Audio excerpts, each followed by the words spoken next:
Hello friends, the tax blueprint में आपका स्वागत है। I welcome you to my YouTube channel the tax blueprint. इस चैनल के थ्रू मैं आपको एक्सेल से जुड़ी वीडियोस, टैली से जुड़ी वीडियो, इनकम टैक्स और जीएसटी से रिलेटेड अपडेटेड वीडियोस भेजता रहता हूं।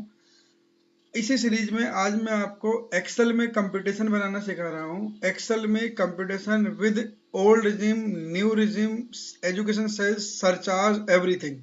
एक ही कंपटीशन में आप एक एसएससी का ओल्ड रिजिम से भी टैक्स कैलकुलेट कर सकते हो, न्यू रिजिम से भी टैक्स कैलकुलेट कर सकते हो, ओल्ड रिजिम से सरचार्ज अलग से कैलकुलेट कर सकते हो, न्यू रिजिम से सरचार्ज अलग कैलकुलेट कर सकते हो। सिंगल सीट है, कंट्रोल सीट एक ही है, हर तरह के फॉर्मूले वहां पे अवेलेबल हैं। तो आप एक सीट को बनाइए और किसी भी क्लाइंट पे उसे अप्लाई कीजिए, किसी भी इनकम रेंज पे आपको अप्लाई कीजिए और टोटल टैक्स एक्यूरेट कैलकुलेट होगा, ऑटोमेटिक कैलकुलेट होगा। तो इसके लिए अब मैं आपको एक एक करके यहाँ पे लेके जाऊंगा। अभी पहले मैं आपको एक बार ओल्ड रिजिम में टैक्स, न्यू रिजिम में टैक्स, ओल्ड रिजिम में सरचार्ज, न्यू रिजिम में सरचार्ज के रेट बता देता हूँ, ताकि टैक्स निकालना हमारे लिए आसान हो जाएगा। तो चलते हैं, पहले हम अपने टैक्स रेट देख लेते हैं। पहले मैं आपको टैक्स बता रहा हूँ 115 BAC सबसेक्शन 1A में applicable tax rate for the assessment year 25-26, that is financial year 24-25, which is going to be ended as on 31st March 2025। तो अगर आप अपना इनकम टैक्स न्यू रिजिम से कैलकुलेट करना चाहते हैं तो पहले 3 लाख तक आपका टैक्स रेट 0 है। 3 लाख से 7 लाख तक आपका टैक्स रेट 5% है। 7 लाख से 10 लाख पे आपका टैक्स रेट 10% होगा। 10 लाख से 12 लाख पे आपका टैक्स परसेंट 15% होगा। 12 लाख से 15 लाख पे टैक्स रेट 20% हो जाएगा। 15 लाख एंड अबव ऊपर इनकम पर आपका टैक्स रेट 30% हो जाएगा। तो ये रेंज है, स्लैब रेंज है। इन स्लैब रेंज पे आपका टैक्स रेट लगता है। अब न्यू रिजिम के हिसाब से अगर आपको सरचार्ज लगेगा तो सरचार्ज का क्राइटेरिया भी अलग है। आपकी इनकम अगर 50 लाख से कम है तो कोई सरचार्ज नहीं लगता, ना न्यू रिजिम में ना ओल्ड रिजिम में। लेकिन अगर आपकी इनकम 50 लाख से ज्यादा है लेकिन 1 करोड़ से कम है तो 10% का सरचार्ज लगेगा on your total tax liability. आपकी इनकम 1 करोड़ से ज्यादा है लेकिन 2 करोड़ से कम है तो सरचार्ज लगेगा 15% on your total tax liability. अगर आपकी इनकम 2 करोड़ से ज्यादा है तो सरचार्ज लगेगा 25%। तो ये आपकी 2 करोड़ के बाद जितनी भी इनकम होगी सब पे सरचार्ज 25% लगेगा on your total tax liability. जो भी टैक्स लाइबिलिटी है उसका टैक्स 25% आएगा। अब हम चलते हैं ओल्ड रिजिम में। ओल्ड रिजिम में टैक्स स्लैब रेट काफी टाइम से चेंज नहीं है, कोई चेंज नहीं आ रहा है। तो उसमें वही टैक्स रेट है। 0 से 2.5 लाख पे पहला टैक्स रेट 0 होता है। 2.5 लाख से 5 लाख के इनकम ब्रैकेट पे टैक्स रेट 5% होता है। 5 लाख से 10 लाख की वाली रेंज पे 20% का टैक्स रेट है। 10 लाख एंड अबव पे 30% का टैक्स है। अब इसमें सरचार्ज थोड़े ज्यादा हैं। सरचार्ज ज्यादा कैसे हैं? ओल्ड रिजिम के अंदर अगर आपकी इनकम 50 लाख तक है तो टैक्स दोनों जगह, सरचार्ज दोनों जगह नहीं है, मैंने आपको बोल दिया था। लेकिन अगर आपकी इनकम 50 लाख से 1 करोड़ है तो सरचार्ज 10% है। 1 करोड़ से 2 करोड़ है तो सरचार्ज 15% है। 2 करोड़ से 5 करोड़ है तो सरचार्ज 25% है। और 5 करोड़ से ज्यादा है तो सरचार्ज 37 करोड़ है। यहाँ ऊपर आपने देखा था वहाँ सरचार्ज का मैक्सिमम रेट 25% था, यहाँ पे 37% तक गया है सरचार्ज का रेट। लेकिन एक बात दोनों में कॉमन है, वो कॉमन बात ये है कि surcharge against the income of dividend, अगर आपके पास डिविडेंड की इनकम आती है। 111A income from sale of short term listed share, short term securities को बेचने से 111A में जो कैपिटल गेन आता है वो है। 112 में जो लॉन्ग टर्म कैपिटल आता है, long term capital gain from sale of long term assets. और 112A वाला from sale of long term securities, capital gain arising from sale of transfer of long term securities. अगर आपको ये 4 तरह की income है, dividend income, short term income, short term capital gain from sale of listed securities, और capital gain long term वाला, और capital gain from the sale of long term securities, तो उनको बेच के अगर ये 4 इनकम आती है तो आपका जो सरचार्ज का रेट रहेगा वो 15% ही होगा, 25 और 37% नहीं होगा। ना ऊपर वाले में 25 जाएगा ना नीचे वाले में 25 और 37 जाएगा। यानी कि इन इनकम पे, इन 4 इनकम पे हमेशा सरचार्ज जो है 15% पे होल्ड हो जाएगा। तो ये तो अभी तक देखे आपने टैक्स रेट, है ना। अब इन टैक्स रेट को अप्लाई कैसे करना है, अब चलते हैं हम एक्सेल पे। ये एक एसएससी की इनकम है, इनकम कंप्यूटेशन शीट है। एक्सेल पे कंप्यूटेशन शीट है। मैक्सिमम चीज इसमें ऑटोमेटेड है। ये देखिए जैसे इसका नाम हो गया, एसएससी का नाम हो गया, एसएससी का बिजनेस का नाम हो गया। आप ये देख रहे होंगे इक्वल टू इन्फो लिखा हुआ है। तो ये नाम कहाँ पे है? ये मैंने एक इन्फो सीट बनाई हुई है। इस इन्फो सीट से सारी चीजें लिंक हैं। इसका फायदा क्या होता है, यही सेम कंपटीशन अगर मैं किसी और क्लाइंट के लिए बनाना चाहूँ तो मुझे इस सीट को कॉपी करना है एक बार, और क्या करना है, इन्फो सीट पे जाके चेंज करूंगा तो इस वाली सीट पे ऑटोमेटिक चेंज हो जाएगी। जहां जहां डाटा इन्फो से लिंक है वहां वहां ऑटोमेटिक चेंज हो जाएगा। तो मैंने सारा डाटा मास्टर कंट्रोल शीट बनाई है इन्फो। तो जैसे कंट्रोल शीट पे अब मान लीजिए मैं यहाँ पे लिख देता हूँ शुभम की जगह लिख देता हूँ सुरेश।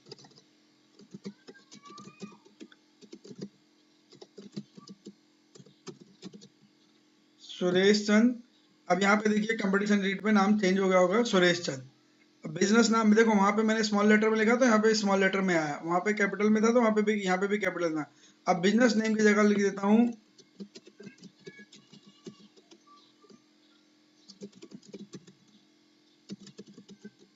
मैंने फर्म का नाम लिख दिया C S Suresh and associates.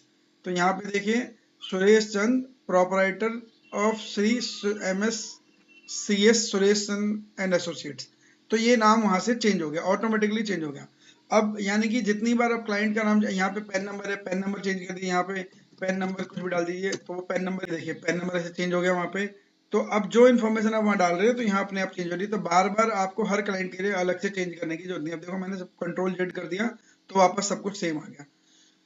ये चीजें इन्फो से हैं, इसका PAN number, date of birth, status, ये सब इन्फो वाली कंट्रोल शीट से कंट्रोल्ड है। वहां पे आप चेंज करो, हर क्लाइंट के लिए बार बार चेंज हो जाएगी, आपको अलग अलग इंडिविजुअली किसी क्लाइंट के लिए चेंज नहीं करना।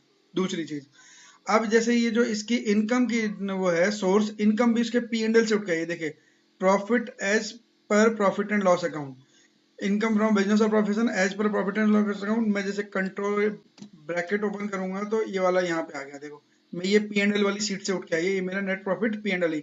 यानी कि अब दूसरे वाले क्लाइंट का डेफिनेटली पी एंड एल दूसरा होगा, नेट प्रॉफिट दूसरा होगा। तो ये कंप्यूटेशन पी एंड एल से लिंक है। आप इस पूरी फाइल को रेप्लीकेट करो और वहां पे ले जाओ।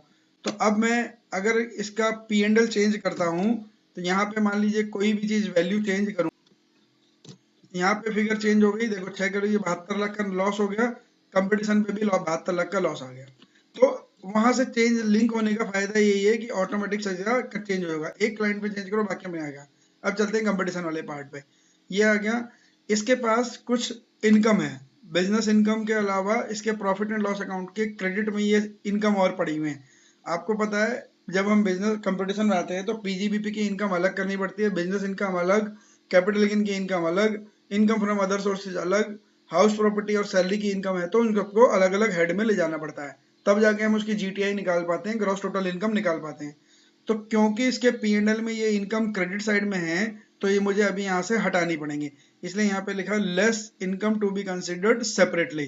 तो यहाँ से मैंने डिविडेंड हटा दिया, बैंक इंटरेस्ट हटा दिया और ये interest on income tax refund हटा दिया, ये तीन चीज हटा दी हैं। ये माइनस कर दी मैंने, तो मेरा जो बिजनेस की इनकम बची, नेट पीजीबीपी की इनकम बची 640 की जगह 633 हो गई, 6 करोड़ 33 लाख रुपए, 33 लाख 15 हजार 307 हो गई। अब कुछ एक्सपेंसेस ऐसे होते हैं जो पी एंड एल में डेबिट हो रहे होते हैं लेकिन बिजनेस में डिसअलाउड है ना, बाय वर्च्यू ऑफ सेक्शन 43 बी, बाय वर्च्यू ऑफ सेक्शन 40। तो उनकी वजह से सेक्शन 40, 43 बी और 37 में भी कुछ डिसअलाउंसेस दी हुई हैं, तो उनकी वजह से वो डिसअलाउड हैं खर्चे। तो ये interest penalty on government dues पर डिसअलाउड होता है, तो ये मैंने इसकी इनकम को वापस बढ़ा दिया। तो अब इनकम जो 6 करोड़ 33 लाख थी वो 6 करोड़ 81 लाख हो गई, 60,000 ऐड हो गए, 681 हो गई। अब इसका कुछ कैपिटल गेन भी है। देखिए short term capital gain 111A का मतलब होता है short term capital gain arises on transfer of short term securities. Short term securities को ट्रांसफर करने पे जो कैपिटल गेन आता है वो शॉर्ट टर्म कैपिटल गेन कहलाता है। सिक्योरिटीज का मतलब है लिस्टेड शेयर्स, है ना, लिस्टेड शेयर्स डिबेंचर वगैरह, तो उनको बेचने से जो कैपिटल गेन आया वो शॉर्ट टर्म कैपिटल गेन है, वो है 45 लाख रुपए का शॉर्ट टर्म कैपिटल गेन है। सेल कंसिडरेशन 1 करोड़ का था, इसको ट्रांसफर करने में कुछ खर्चे हुए थे तो 32,000 रुपए खर्चे थे, 32,000 के। नेट कंसिडरेशन हुआ 186 का, 186 में कॉस्ट ऑफ एक्विजिशन थी 141, तो 45,31,012 रुपीज का शॉर्ट टर्म कैपिटल गेन है। Long term capital gain under section 112 ए का मतलब है long term capital gain arises on transfer of long term securities. तो 112 ए में लॉन्ग टर्म सिक्योरिटीज को ट्रांसफर करने पे जो कैपिटल गेन था वो आया है, वो इसको आया है 1,13,00,000 रुपए की सेल है, कॉस्ट ऑफ ट्रांसफर 25,000 रुपए का है, 1,07,88,739 रुपए की कॉस्ट ऑफ एक्विजिशन यानी कि परचेज कॉस्ट है। इसको माइनस करने के बाद नेट कैपिटल गेन आया 5,18,500। Net capital gain long term capital gain 5,18,505। अब ये जो ऊपर हमने इनकम हटाई थी ये इनकम वापस ऐड करनी पड़ेगी, है तो जेटीआई का पार्ट, लेकिन ये आएगी किसमें, इनकम फ्रॉम अदर सोर्सेज के पोर्शन में आती है। तो ये क्योंकि इनकम फ्रॉम अदर सोर्सेज के हेड में है तो इसलिए यहाँ पे अलग से दिखा दी। इनकम फ्रॉम अदर सोर्सेज में इसमें एग्जम्प्ट इनकम कोई नहीं है, सारी सारी टैक्सेबल इनकम है, ये सारी मैंने यहाँ पे इनकम फ्रॉम अदर सोर्सेज में जोड़ दी। अब ये सारी स्पेशल इनकम नॉर्मल इनकम दोनों इनकम जोड़ के इसका नेट इनकम आया 6,91,54,073 रुपए। इसकी नेट इनकम है 6,91,54,073 ओनली। तो ये इसकी टोटल इनकम आ गई। ये this is called GTI, gross total income. तो जब ग्रॉस टोटल इनकम में जाएंगे तो अब मुझे इसका टैक्स निकालना है, और टैक्स निकालने से पहले इसे इनकम को नियरेस्ट से राउंडेड ऑफ कर दिया। तो 73 है तो ये 70 पे राउंड ऑफ हो गया। अब मैं इनकम टैक्स निकाल रहा हूं तो यहाँ पे मेरी अभी कॉलम आ गया कंप्यूटेशन ऑफ टैक्स। तो कंप्यूटेशन ऑफ टैक्स में आके मुझे क्या करना होता है, मुझे अपनी इस इनकम को वापस special tax rate income normal tax rate income में स्प्लिट करना पड़ेगा। जैसा आप जानते हैं कि लॉन्ग टर्म कैपिटल गेन 12.5% पे टैक्स हो गया है with effect from 23 July 2024। I am for the ease of calculation I am assuming कि मेरा सारा का सारा कैपिटल गेन 23 जुलाई 2024 के बाद वाला है, तो इसलिए इस पे 12.5% का टैक्स रेट लिया है। लेकिन आपको पता है कि long term capital gain 112A वाला 1,25,000 रुपए तक एग्जम्प्ट होता है। जो भी आपको लॉन्ग टर्म कैपिटल गेन आएगा उसमें 1,25,000 रुपए माइनस होने के बाद बचे हुए पे टैक्स लग जाएगा 12.5%। तो ये वही मैंने यहाँ फॉर्मूला लगाया है कि if D49 means my long term capital gain is less then 1,25,000, अगर मेरा लॉन्ग टर्म कैपिटल गेन 1,25,000 से कम है तो आंसर टैक्स आना ही नहीं चाहिए, जीरो हो जाएगा, फिर तो कोई बात ही नहीं है। लेकिन अगर मेरा लॉन्ग टर्म कैपिटल गेन 1,25,000 से ज्यादा है तो क्या करना, जो D49 पे total long term capital gain है उसमें से 1,25,000 रुपए माइनस कर दो, जो बचेगा उसका 12.5% टैक्स निकाल दो, ये टैक्स आ गया। अब देखो मैं आपको अभी इनकम माइनस करके दिखा देता हूँ। मैं यहाँ पे 75,000 रुपए की इनकम करूंगा तो टैक्स जीरो हो जाएगा, ये देखिए टैक्स जीरो हो गया, यानी कि मेरा फॉर्मूला काम कर रहा है। तो अब 1,25,000 से कम होते ही टैक्स जीरो हो जाना है उसने। अब मान लीजिए अब ये है short term capital gain 111A वाला जिसपे टैक्स 20% हो गया है। तो अब ये तो टोटल इनकम ही है, फ्लैट है, इसमें कोई एग्जाम्पशन तो मिलती नहीं, यही 45-31 की इनकम है, 45-31 की इनकम है, इस पे फ्लैट 20% टैक्स निकाला। ये 9,06,202 रुपए का कैपिटल गेन पर टैक्स आ गया शॉर्ट टर्म वाला। अब मुझे नॉर्मल इनकम पर टैक्स निकालना, यानी कि इस 6,91,00,000 की इनकम को मैंने 3 हिस्सों में डाला, 112A, 111A और normal income. Income tax at normal rate under section 115 BAC subsection 1A। तो अब इसमें टैक्स निकालने का फॉर्मूला ये है, देखिए ये क्या कह रहा है, आपको फॉर्मूला आपको बोल रहा है कि if E2 is equal to no answer is zero. E2 का मतलब है क्या मैं इस एसएससी की इनकम 115 BAC से कैलकुलेट कर रहा हूं या नहीं। अगर मैं इसे नो कर दूंगा तो ये फॉर्मूला जीरो हो जाएगा अपने आप। अभी यहाँ पे आ रहा था, ये देखिए यहाँ पे अभी इनकम टैक्स आ रहा था ना, ये टैक्स जीरो हो गया, यानी कि अब मैं इसी सीट में न्यू टैक्स, अब देखिए अपने अभी ऑटोमेटिक ओल्ड रिजिम के आगे टैक्स लिखा हुआ आ गया। जैसे मैंने उसे नो करा तो नो और न्यू रिजिम में टैक्स जीरो हो गया, ओल्ड रिजिम के आगे टैक्स आ गया। न्यू रिजिम का सरचार्ज देखिए जीरो हो चुका है, ओल्ड रिजिम का सरचार्ज कैलकुलेट होकर आ गया। तो अब मैं वापस वहीं जा रहा हूँ, इसे मैं यस कर रहा हूँ, यस करा।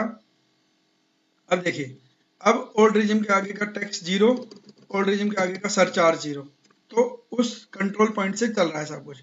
अब मैंने इसको फॉर्मूला रीड कराया, जो मेरे स्लैब हैं मैंने इसको स्लैब रीड कराया। मैंने बोला कि पहले तो जाके चेक करो कि मैं ओल्ड रिजिम से कैलकुलेट कर रहा हूँ या न्यू रिजिम से। अगर ओल्ड रिजिम से करूंगा तो यहाँ पे नो लिखा होगा मैंने, और आंसर यहाँ पे तुम जीरो कर देना। तो एक्सेल का आंसर आया जीरो। अब मैं कर रहा हूँ कि यानी कि अब वहां पे यस है तो ये आगे का फॉर्मूला काम करेगा। मैंने बोला D54 means my total income for the taxable purposes of normal rate at normal rate. तो D54 जहां जहां है, इसका मतलब आप ये मानिए कि वो मेरी नॉर्मल इनकम है to be taxed at normal rate. अगर if D54 is less than 3 lakh, the income tax should be zero, यानी कि 3 लाख से कम पे टैक्स लगता ही नहीं है।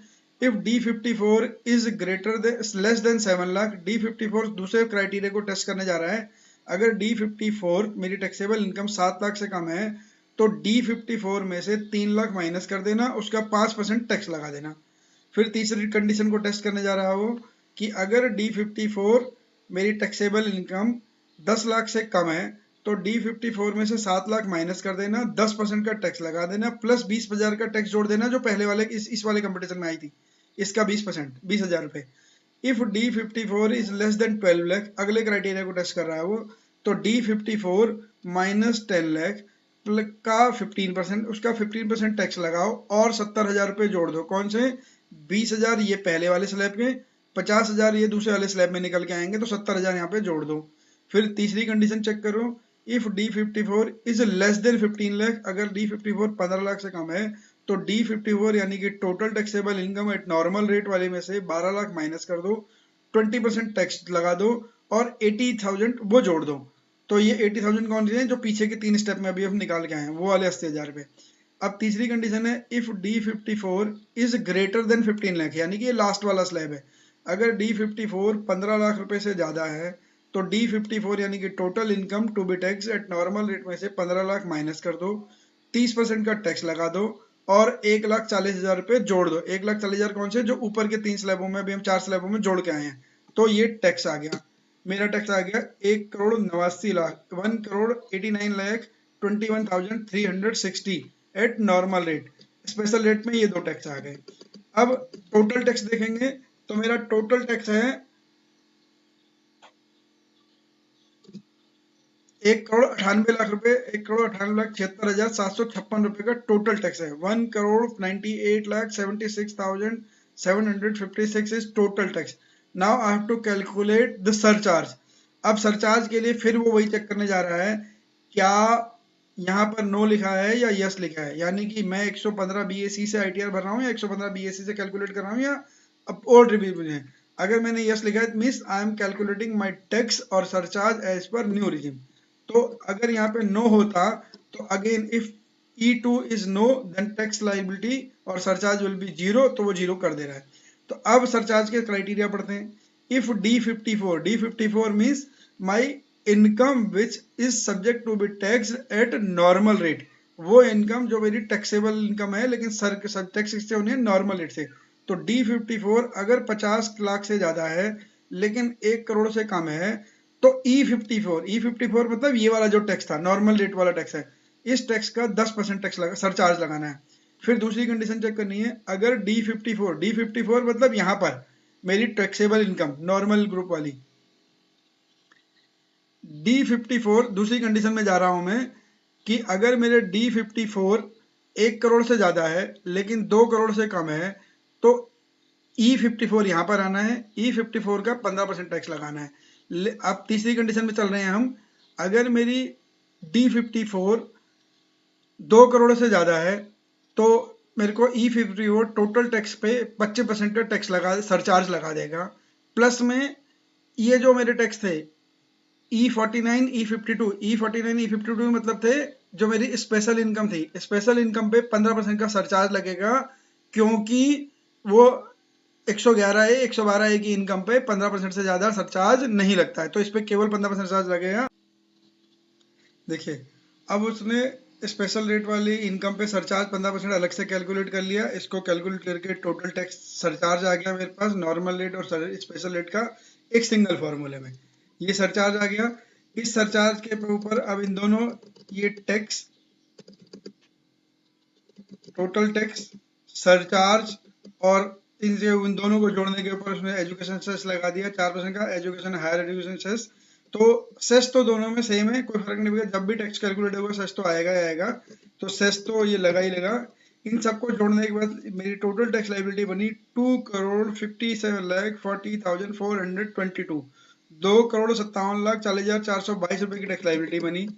इस टैक्स लाइबिलिटी के ऊपर जो इसका TDS कटा था, ये TDS कटा हुआ था 2,19,00,000 रुपए का, ये TCS था ऑलरेडी जमा 38,27,396 का, और इसको रिफंड बना 61,000 रुपए का रिफंड बना as per new regime. If I am calculating tax as per new regime तो इसका रिफंड है 61,000 रुपए का।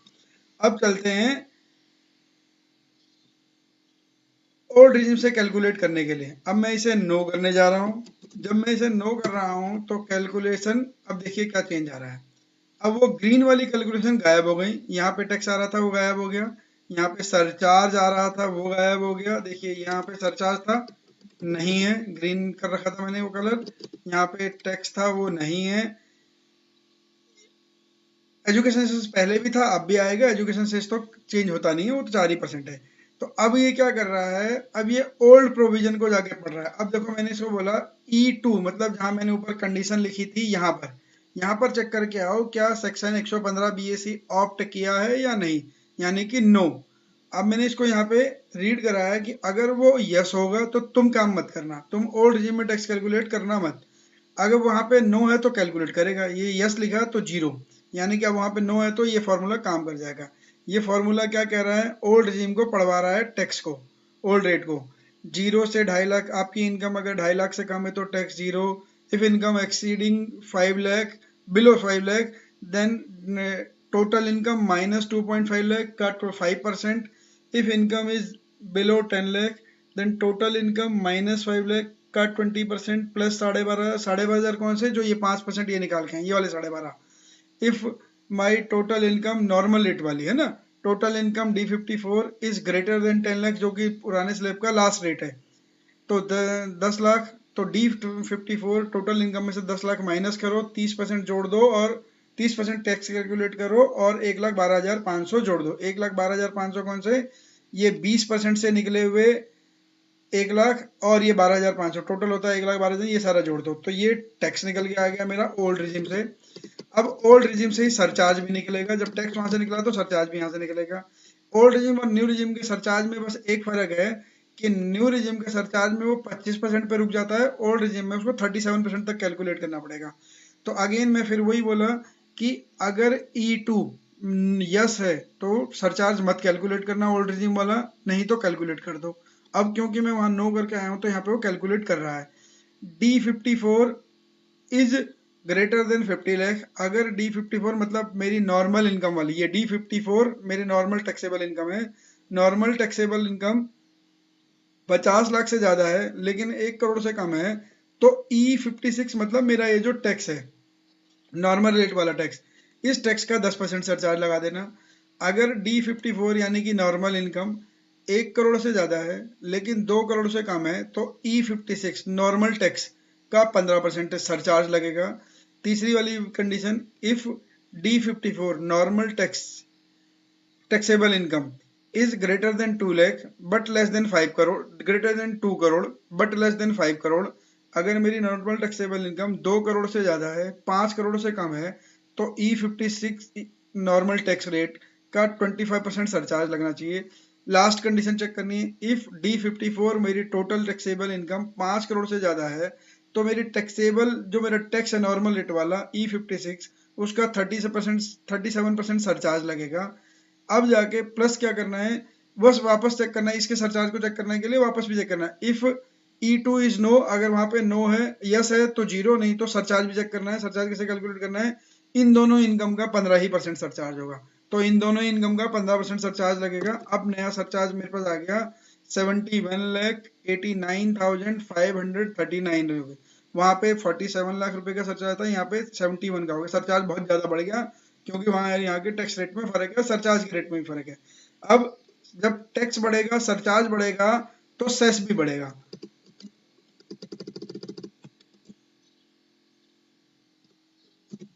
तो अब सरचार्ज बढ़ गया मेरा, 10,87,000 रुपए का सरचार्ज हो गया। टोटल टैक्स लाइबिलिटी हो गई 2,82,76,347। तो 2,82,76,000 रुपए की टैक्स लाइबिलिटी आ गई टोटल। अब इसमें से TDS है, TCS है, इन सबको घटाने के बाद मेरी टैक्स लाइबिलिटी आ रही है 24,74,520, यानी कि मेरे को ओल्ड रिजिम में 24,74,520 रुपए का टैक्स पे करना है, जबकि पुराने रिजिम में मेरा 61,000 का रिफंड बन रहा था। तो आप यहीं से बैठ के एक कंपटीशन में नंबर्स डालिए अपनी इनकम के, और कंपटीशन ऑटोमेटिक बताएगी आपको कि आपका रिफंड बनेगा, टैक्स लायबिलिटी बनेगी तो कितनी बनेगी, ताकि आप अपनी टैक्स लायबिलिटी आराम से पे कर सकें, टाइम से पहले पे कर सकें, प्रोविजन कर सकें उस टैक्स का। तो आपको एक सिंगल एक्सेल शीट में सारा कुछ कंट्रोल मिल जाएगा। टैक्स कैसे पे करना है, कितना पे करना है, ये आपको यहीं से कंट्रोल शीट से ही पता लग जा रहा है। तो this is all about the tax calculation. Thanks for watching the tax blueprint.